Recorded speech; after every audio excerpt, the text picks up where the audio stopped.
चातुर्वर्ण्य व्यवस्था, पृथ्वी पर कार्यों के विभाग तथा अन्न आदि की उत्पत्ति, जन्य रहस्य। श्री मैत्रेय जी बोले, हे प्रभु, आपने जो मनुष्यों के संबंध बतलाया, उनकी रचना श्री ब्रह्मा जी ने किस तरह की, कृपा करके यह विस्तार से बतलाने का कष्ट करें। ब्रह्मा जी ने ब्राह्मण आदि जाति को जिन जिन गुणों से भरकर जिस तरह रचा और उनके जो जो कर्तव्य कर्म बनाए, कृपया उन सबको सविस्तार समझाई। श्री पराशर जी बोले, हे विप्रो, में श्रेष्ठ विश्व रचना की उत्पत्ति हुई। तत्पश्चात उनके हृदय स्थल से रजो प्रधान तथा जंघा द्वारा रज तथा तम युक्त सृष्टि हुई। अपने चरणों से ही ब्रह्मा जी ने एक अन्य प्रकार की प्रजा उत्पन्न की।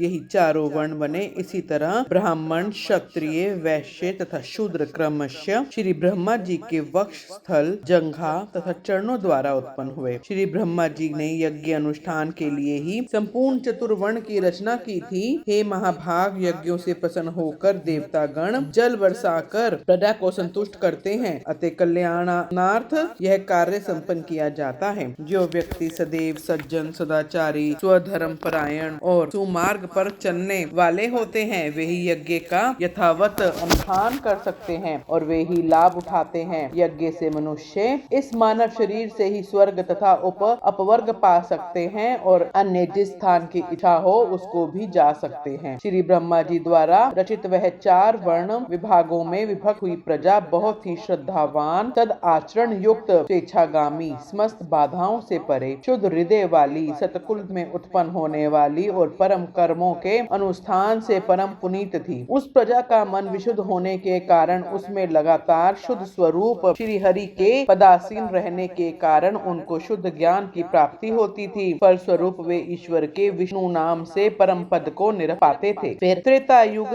के आदि में हमने आपसे भगवान के जिस काल नाम के अंश का पहले जिक्र किया है, वह सुख वाले तुच्छ तथा घोर पापों को प्रजा से प्रवृत्त कर देता है।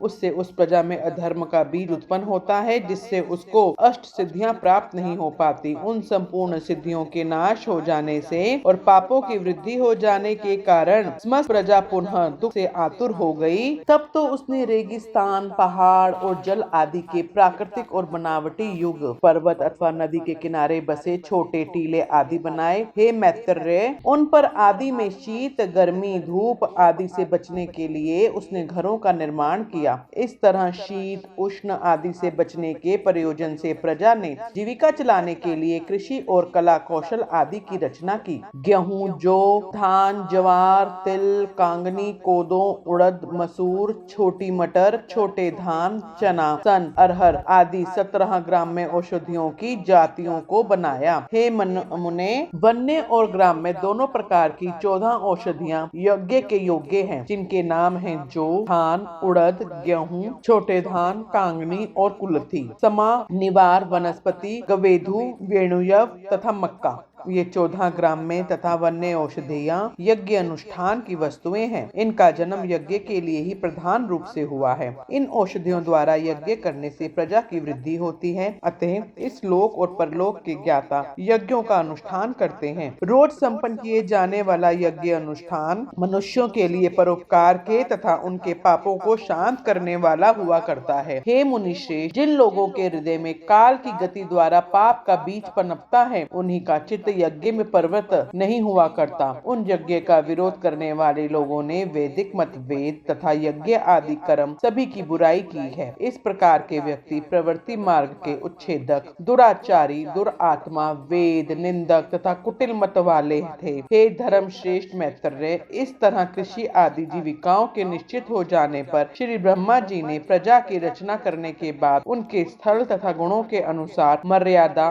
तथा आश्रमों के धर्म को ठीक प्रकार से निभाने वाले सब गुणों के लोक आदि की रचना की। हे मैत्रेय, कर्म में निष्ठा रखने वाले ब्राह्मण का स्थान पितृलोक माना गया है। युद्ध क्षेत्र से हटने वाले लोगों का इंद्रलोक बना है। अपने धर्म को भली प्रकार पालने वाले वैश्यों के लिए वायु लोक तथा सेवा धर्म परायण शूद्रों का गंधर्व लोक बना है। हे मुनि, उदर्व रेता 88,000 है। उनका जो स्थान वर्णित किया गया है वह गुरुकुल में वास करने वाले ब्रह्मचारियों का स्थान है। इस तरह वन में वास करने वाले वानप्रस्थों का स्थान सप्त ऋषि लोक, गृहस्थों के लिए पितृलोक तथा सन्यासियों का ब्रह्मलोक बना है। जो लगातार एकांत सेवा करते हैं तथा ब्रह्म चिंतन में लीन हो रहने वाले योगी जन हैं, उनका जो परम स्थान है उसको पंडित जन ही निरख पाते हैं। चंद्र, सूर्य आदि ग्रह भी अपने लोकों में पहुंचकर पुनः वापस आ जाते हैं, लेकिन ओम नमो भगवते वासुदेवाय